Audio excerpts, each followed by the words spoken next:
नमस्कार मंडळी, आज आपण एकदम सोप्या भाषेत आपल्या सगळ्यांच्या आवडत्या देवाची कथा ऐकणार आहोत, ज्याचं नाव घेताच धैर्य येतं आणि संकट दूर होतात. ते म्हणजे आपले बजरंगबली हनुमान, ज्यांची उद्या जयंती आहे. चैत्र पुनवेला हनुमानांचा जन्म झाला.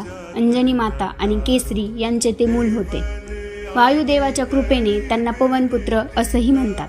लहानपणी हनुमान खूप खट्याळ होते. एकदा काय झालं, त्यांनी आकाशातला चमकणारा सूर्य पाहिला आणि त्यांना वाटलं किती मोठं फळ आहे आणि ते थेट उडी मारून सूर्य पकडायला गेले. हे पाहून देव घाबरले. इंद्रदेवांनी वज्राने प्रहार केला, पण नंतर सगळ्या देवांनी हनुमानाला खूप साऱ्या शक्ती आणि आशीर्वाद दिले.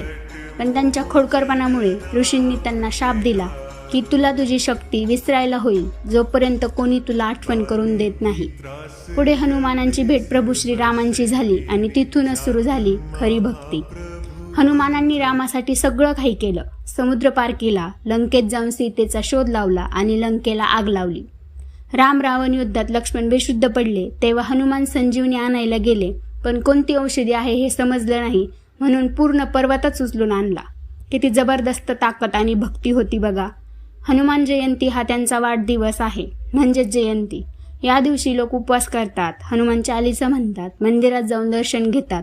महाराष्ट्रात खूप मोठा उत्साह साजरा होतो.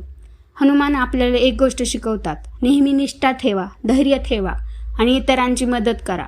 मनापासून श्रद्धा असेल तर हनुमान नक्की मदत करतात. चला मग शेवटी सगळे मिळून म्हणूयात, जय श्रीराम, जय बजरंगबली.